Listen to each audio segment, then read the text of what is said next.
विद्यार्थी मित्र हो, इयत्ता 10वी गणित भाग 1 मधील 5वं प्रकरण संभाव्यता आपण अभ्यासतोय, त्यालाच आपण प्रोबॅबिलिटी असं म्हणतो. आता आपल्याला त्यामधला मुद्दा बघायचा आहे घटनेची संभाव्यता, त्यालाच आपण प्रोबॅबिलिटी ऑफ एन इव्हेंट असं म्हणतो. गणिती भाषेत एखाद्या अपेक्षित घटनेची शक्यता दर्शवणाऱ्या संख्येला संभाव्यता असे म्हणतात. एखाद्या यादृच्छिक प्रयोगासाठी नमुना अवकाश S असेल आणि A ही त्या प्रयोगासंबंधी अपेक्षित घटना असेल तर त्या घटनेची संभाव्यता, त्यालाच आपण इंग्रजीमध्ये प्रोबॅबिलिटी ऑफ एन इव्हेंट, त्यालाच आपण लिहिताना प्रोबॅबिलिटी ऑफ इव्हेंट A असं म्हणतो. कंसामध्ये P कंसामध्ये A असं लिहितो, असे दर्शवतात आणि पुढील सूत्राने ते ठरवतात. आता या ठिकाणी बघा, इथं प्रोबॅबिलिटी ऑफ A बरोबर घटक A मधील नमुना घटकांची संख्या छेद नमुना अवकाशातील एकूण नमुना घटकांची संख्या, त्यालाच आपण इथं प्रोबॅबिलिटी ऑफ A म्हणजेच P कंसात A बरोबर नंबर ऑफ A म्हणजेच A या घटनेचे संख्या छेद नंबर ऑफ S म्हणजेच नमुना अवकाशाचे संख्या, या पद्धतीने आपण थोडक्यात लिहितो. इंग्रजीमध्ये त्याला आपण probability of A is equal to number of sample points in event A upon number of sample points in sample space, म्हणजेच आपण लिहितो probability of A is equal to number of A upon number of S. आता हे आपल्याला यामध्ये लक्षात ठेवण्यासाठी आपल्याला काही मुद्दे बघायचे आहेत. आता महत्वाचे मुद्दे काय बघा, संभाव्यता सांगताना किंवा लिहिताना अपूर्णांकाचा, त्याला इंग्रजीमध्ये आपण फ्रॅक्शन असं म्हणतो, किंवा शतमानाचा, त्याला इंग्रजीमध्ये आपण पर्सेंटेज असं म्हणतो, त्याचा वापर केला जातो. कोणत्याही घटनेची संभाव्यता ही, त्याला इंग्रजीमध्ये आपण प्रोबॅबिलिटी ऑफ इव्हेंट, ही 0 ते 1 किंवा 0% ते 100% असते. आता बघा, इथं तिसरा मुद्दा, समजा घटना A असेल तर या ठिकाणी प्रोबॅबिलिटी ऑफ A ही 0पेक्षा मोठी किंवा बरोबर आणि प्रोबॅबिलिटी ऑफ E ही 1 पेक्षा कमी किंवा लहान किंवा बरोबर असते. किंवा हे आपण पर्सेंटेज मध्ये लिहिताना कसं लिहितो बघा, प्रोबॅबिलिटी ऑफ E म्हणजेच E या घटनेची शक्यता, इथं E या घटनेची संभाव्यता ही 0% पेक्षा मोठी असते किंवा बरोबर असते आणि E या घटनेची संभाव्यता 100% पेक्षा लहान किंवा बरोबर असते, असा याचा अर्थ होतो. म्हणजेच उदाहरणार्थ बघा, इथं 1/4 ही संभाव्यता 25% असे लिहिता येते. म्हणजेच इथं आपण फ्रॅक्शन मध्ये आपण लिहिलं तर त्याचं पर्सेंटेज मध्ये, या ठिकाणी टक्केवारीमध्ये या पद्धतीने आपल्याला लिहिता येतं. आता याच्यावर आपल्याला सोडवलेले उदाहरणं बघायचे आहेत. बघा, आता इथं सोडवलेले उदाहरण, आपण एक उदाहरण घेतलं, 2 नाणी फेकली असता खालील घटनांची संभाव्यता काढा. आता या ठिकाणी घटना काय बघा, कमीत कमी 1 छाप मिळणे, त्यालाच आपण इंग्रजीमध्ये गेटिंग ऍटलिस्ट 1 हेड असं म्हणतो. आणि दुसरी घटना याच्यामध्ये 1 ही छाप न मिळणे, त्यालाच गेटिंग नो हेड असं म्हणतो.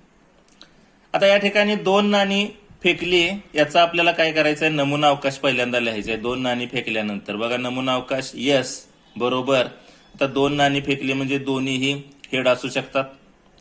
1 हेड 1 टेल असू शकतं, 1 टेल 1 हेड असू शकतं, किंवा दोन्हीही टेल असू शकतात, म्हणजे दोन्हीही काटे असू शकतात. आता याच्यामध्ये इथं नमुना अवकाशामध्ये किती आले पॉईंट बघा, इथं नंबर ऑफ S किती आले, 4 आले. 1 2 3 आणि 4 आले. आता या ठिकाणी बघा, घटना A काय आहे, कमीत कमी 1 छाप मिळणे, गेटिंग ऍटलिस्ट वन हेड. आता कमीत कमी याचा अर्थ आपल्याला समजून घेणं गरजेचं आहे. म्हणजे जास्तीत जास्त एक पेक्षा कितीही असू शकतात. मग आता या ठिकाणी बघा, कमीत कमी एक छाप मिळणे म्हणजेच या ठिकाणी जास्तीत जास्त 2 छाप सुद्धा आपल्याला असू शकतात. म्हणजेच इथं एच आणि एच दोन्ही छाप असू शकतात. एच आणि टी एक छाप एक काटा असू शकतो. इथं टी आणि एच म्हणजे एक काटा दुसऱ्या नाण्याचा छापा असू शकतो. म्हणजे या ठिकाणी इथं नंबर ऑफ त्या घटनेचे नंबर किती आला, इथं 1, 2 आणि 3 म्हणजे नंबर ऑफ ए किती आली, 3 आली. आता हेच आपल्याला काय करायचं आहे, त्या ठिकाणी घटनेची संभाव्यता लिहायची आहे. म्हणजेच प्रोबॅबिलिटी ऑफ ए बरोबर नंबर ऑफ ए म्हणजे ए घटनेचा नंबर संख्या किती आहे आणि नंबर ऑफ एस म्हणजे नमुना अवकाशाची संख्या किती आहे आपल्याला लिहायचं आहे. म्हणजेच ए घटनेची संख्या इथं 3 आहे आणि नमुना अवकाश इथं आपल्याला नमुना अवकाश हा 4 आहे. म्हणजेच 3/4 अशा पद्धतीनं म्हणजेच कमीत कमी एक छाप मिळण्याची संभाव्यता किती आहे, 3/4 आहे. या ठिकाणी दुसरी घटना आपल्याला घटना बी आहे, एक ही छाप न मिळणे. म्हणजेच त्याला आपण गेटिंग नो हेड्स असं म्हणतो. म्हणजेच या ठिकाणी छापा तिथं नसणार आहे, एक सुद्धा छापा नसणार आहे. म्हणजे 2 काटे असणार आहेत. म्हणजेच इथं बी या घटनेची संख्या किती आली, 1 आली. Number of B is equal to 1. आता या ठिकाणी आपल्याला बी या घटनेची संभाव्यता लिहायची आहे. प्रोबॅबिलिटी ऑफ बी म्हणजेच बी या घटनेची संख्या नंबर ऑफ बी नमुना अवकाशाची संख्या नंबर ऑफ एस बरोबर बी या घटनेची संख्या किती आहे, 1 आहे आणि नमुना अवकाशाची संख्या किती आहे, 4 आहे. म्हणजेच किती आलं, 1/4 आलं. म्हणजे एक ही छाप न मिळण्याची संभाव्यता 1/4 आहे. अशा पद्धतीने आपल्याला हा घटनेचं आपल्याला इथं संभाव्यता आपल्याला लिहिता येते. आता यानंतर दुसरं उदाहरण आपल्याला बघायचं आहे. आता दुसरं उदाहरण काय बघा, 2 फासे एकाच वेळी टाकले असता 2 डायस आर रोल्ड सायमल्टेनियसली. खालील घटनांची संभाव्यता काढा. आता या ठिकाणी बघा घटना काय आहे, पृष्ठभागावरील अंकांची बेरीज कमीत कमी 10 असणे. म्हणजे त्याला आपण इंग्रजीमध्ये the sum of the digit on the upper face is at least 10 असं आहे. दुसरी काय बघा, पृष्ठभागावरील अंकांची बेरीज 33 असणे. म्हणजे the sum of the digits on the upper face is 33. तिसरी काय आहे बघा, पहिल्या फाशावरील अंक दुसऱ्या फाशावरील अंकापेक्षा मोठा असणे. म्हणजेच the digit on the first die is greater than the digit on second die. अशा पद्धतीनं आपल्याला 3 घटना दिलेल्या आहेत आणि 3 घटनांची आपल्याला इथं संभाव्यता लिहायची आहे. आता ही संभाव्यता कशी लिहायची, संभाव्यता लिहिण्याच्या अगोदर आपल्याला नमुना अवकाश कसा लिहायचा हे आपल्याला बघायचं आहे. बघा या ठिकाणी 2 फाशी एकाच वेळी फेकल्यानंतर पहिल्या फाशाचा 1 या ठिकाणी येऊ शकतो, दुसऱ्या फाशाचा त्या ठिकाणी 1 येऊ शकतो, पहिल्या फाशाचा 1 येऊ शकतो, दुसऱ्या फाशाचा 2 येऊ शकतो, पहिल्या फाशाचा 1 असेल दुसऱ्या फाशाचा 3 असू शकतो, पहिल्या फाशाचा 1 असेल तर दुसऱ्या फाशाचा 4 असू शकतो, पहिल्या फाशाचा 1 असेल तर दुसऱ्या फाशाचा 5 असू शकतो आणि पहिल्या फाशाचा 1 असेल तर दुसऱ्या फाशाचा 6 असू शकतो. म्हणजे या ठिकाणी फाशावर पृष्ठावर काय असतात, या ठिकाणी असा पृष्ठावर या ठिकाणी असे ठिपके असतात, टिंब असतात. असे 1 असू शकते, असे 2 असू शकते, असे 3 असू शकतात, असे 4 असू शकतात, असे 5 असू शकतात आणि असे 6 असू शकतात. असे ठिपके असतात आणि त्या पृष्ठावर किती ठिपके आहेत त्याच्यावर हे आपण 1, 2, 3, 4, 5, 6 असं लिहिलेलं आहे. आता या ठिकाणी बघा पहिल्या फाशावर 2 ठिपके असणारा या ठिकाणी पृष्ठ असेल तर दुसऱ्यावर 1 असू शकतं, दुसऱ्यावर पहिल्यावर 2 असेल तर दुसऱ्यावर 2 असू शकतं, पहिल्यावर 2 असेल तर दुसऱ्यावर 3 असू शकतं, पहिल्यावर 2 असेल तर दुसऱ्यावर 4 असू शकतं, पहिल्यावर 2 असेल तर दुसऱ्यावर 5 असू शकतं, पहिल्यावर 2 असेल तर दुसऱ्यावर 6 असू शकतं. अशा पद्धतीनं आता आपण लिहिलं. आता बघा इथं तिसरं कसं, पहिल्यामध्ये 3, 1, 3, 2, 3, 3, 3, 4, 3, 5, 3, 6. इथं पहिल्यावर 4, दुसऱ्यावर 1, पहिल्यावर 4, दुसऱ्यावर 2, पहिल्यावर 4, दुसऱ्यावर 3, पहिल्यावर 4, दुसऱ्यावर 4, पहिल्यावर 4, दुसऱ्यावर 5, पहिल्यावर 4 आणि दुसऱ्यावर 6 असू शकतो.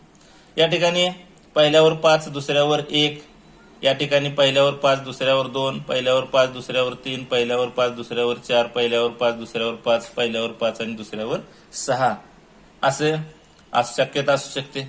आता पहिल्या पृष्ठावर 6 टिपके असतील तर दुसऱ्यावर 1 असू शकतो. पहिल्यावर 6 असतील तर दुसऱ्यावर 2, पहिल्यावर 6 असतील दुसऱ्यावर 3, पहिल्यावर 6 असेल तर दुसऱ्यावर 4, पहिल्यावर 6 असेल तर दुसऱ्यावर 5, पहिल्यावर 6 असेल तर दुसऱ्यावर 6. अशा पद्धतीने आपण काय करू शकतो, 2 आपण ज्यावेळेला फासे फेकतो त्यावेळेला या पद्धतीने आपण काय करायचं आहे, नमुना अवकाश लिहायचा आहे. म्हणजेच इथं पहिल्याचा 1 1 1 1 1 1 असा आहे आणि दुसऱ्याचा 1 2 3 4 5 6 आहेत. इथं पहिल्याचा 2 2 2 2 2 असा आहे आणि दुसऱ्याचा 1 2 3 4 5 6 असा आहे. आता इथं तिसऱ्या वेळेला बघा पहिल्याचा 3 3 3 3 3 असा आहे, दुसऱ्याचा 1 2 3 4 5 6 म्हणजे दुसऱ्या फाश्याचाच नंबर इथं बदलत जातो. आता बघा इथं पहिल्याचा 4 असेल तर इथं 4 4 4 4 4 आहे, दुसऱ्याचा 1 2 3 4 5 6 असा आहे. इथं 5 5 5 5 5 आहे तर दुसऱ्याचा 1 2 3 4 5 6 आहे. इथं 6 6 6 6 प्रत्येक वेळेला पहिल्या फाशाचा असेल तर दुसऱ्याचा 1 2 3 4 5 6 या पद्धतीनं आपण हा नमुना अवकाश लिहायचा आहे. सोपा आहे आणि याची संख्या किती येते, नमुना अवकाशाची संख्या एकूण 36 येते. प्रत्येकात 6 6 6 असे असतात, 36 झाले. आता हा नमुना अवकाश लिहिल्यानंतर आपल्याला काय करायचं आहे, आता घटनेची संभाव्यता आपल्याला लिहायची आहे. आता घटना पहिली जी आहे त्याला आपण ए म्हणलं. घटना ए ची अट काय आहे, पृष्ठभागावरील अंकांची बेरीज कमीत कमी 10 असणे. आता इथं बघा, the sum of the digit on the upper faces is at least 10. आता या ठिकाणी कमीत कमी 10 म्हणजे जास्तीत जास्त 10 पेक्षा जास्त असू शकते असा अर्थ होतो कमीत कमीचा. म्हणजेच बघा इथं या ठिकाणी इथं 4 आणि 6 दोघांची बेरीज 10 आहे, 5 आणि 5 दोघांची बेरीज 10 आहे, 5 आणि 6 दोघांची बेरीज इथं 10 पेक्षा जास्त येते. कमीत कमी 10 आहे म्हणजे 11 असू शकते. इथं 6 आणि 4 असं आहे म्हणजे इथं 10 असू शकते. आता 6 आणि 5 म्हणजे 11 आणि 6 आणि 6 12 म्हणजे 10 पेक्षाही जास्त असू शकते. अशा पद्धतीनं एवढे याच्यातून आपण काय केलं, कमीत कमी 10 बेरीज जास्तीत जास्त 10 पेक्षा असू शकणाऱ्या जोड्या आपण याच्यातून शोधल्या. आणि मग या ठिकाणी नंबर ऑफ ए किती आहे, 6 आहे. म्हणजे या ठिकाणी 1 2 3 4 5 6 इथं संख्या आली 6. आता या घटनेची संभाव्यता लिहायची आहे.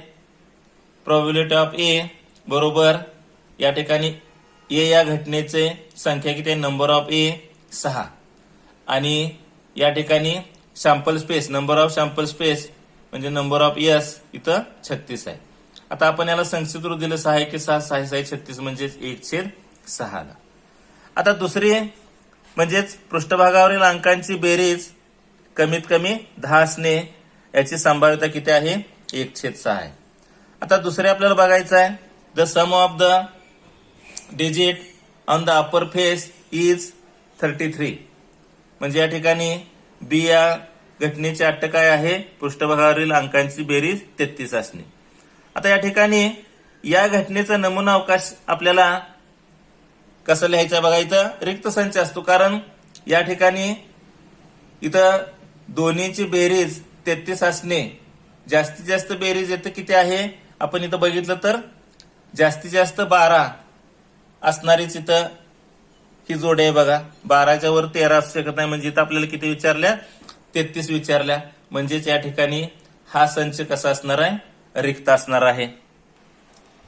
आता बघा इथं बेरीज जास्तीत जास्त 12 येऊ शकते आपण बघितलं. म्हणजेच बी हा संच रिक्त आहे. अशा पद्धतीनं आपल्याला काय दाखवायचं आहे, इथं बी ही जी घटना आहे ती रिक्त आहे. म्हणजे नंबर ऑफ बी किती असणार आहे, 0 असणार आहे. म्हणजेच या ठिकाणी प्रोबॅबिलिटी ऑफ बी ची संभाव्यता किती असणार आहे, नंबर ऑफ बी म्हणजे किती असणार आहे, 0 आणि नंबर ऑफ एस किती असणार आहे, 36. म्हणजेच या ठिकाणी 0/36 म्हणजे किती येऊ शकतं, 0. म्हणजेच पृष्ठभागावर अंकांची बेरीज 33 असण्याची संभाव्यता किती आहे, 0 आहे. आता तिसरे आपल्याला बघायचे बघा, आता तिसरी घटना जी आहे ती काय आहे बघा, या घटनेची अट पहिल्या फाश्यावरील अंक दुसऱ्या फाश्यावरील अंकापेक्षा मोठा असणे. The digit on the first die is greater than the digit on the second डाय.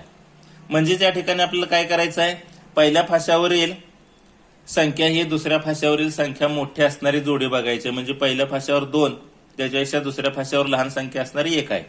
पहिल्या फाश्यावर 3, दुसऱ्यावर 1 आहे. इथं पहिल्या फाश्यावर 3, दुसऱ्यावर 2 आहे. आता इथं पहिल्या फाश्यावर 4. आता इथं पुढच्या आपण घेतली तर काय होणार आहे, 3 येणार आहे. आपल्याला काय अट आहे, पहिल्या अंकापेक्षा दुसऱ्या फाश्यावरील अंक लहान, म्हणजे इथं 3 येऊ शकत नाही. मग आता इथं बघा 4 आणि पहिल्या फाश्यावर 4 असेल, दुसऱ्यावर 1. पहिल्या फाश्यावर 4 असेल तर दुसऱ्यावर 2 असणार आहे. पहिल्या फाश्यावर 4 असेल तर दुसऱ्यावर 3 असणार आहे. आता 4च्या पुढचा अंक येणार नाही. आता त्यानंतर बघा पुढं पहिल्या फाश्यावर 5 असेल तर दुसऱ्या फाश्यावर 1. पहिल्या फाश्यावर 5 असेल तर दुसऱ्या फाश्यावर 2.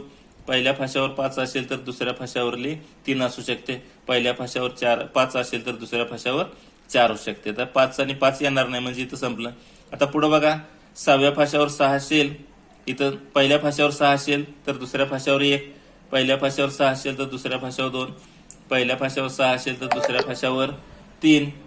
पहिल्या फाश्यावर 6 असेल तर दुसऱ्या फाश्यावर 4. पहिल्या फाश्यावर 6 असेल तर दुसऱ्या फाश्यावर 5 असू शकते. म्हणजे त्याच्या पुढे आता येणार नाही. या पद्धतीने आपण काय करू शकतो, या अटीप्रमाणे या जोड्या अशा शोधायच्या आणि मग आपल्याला नंबर ऑफ सी आपल्याला बघायचा आहे. आता नंबर ऑफ सी किती आहे बघा, इथं सगळे आपण मोजले तर 15 येतात.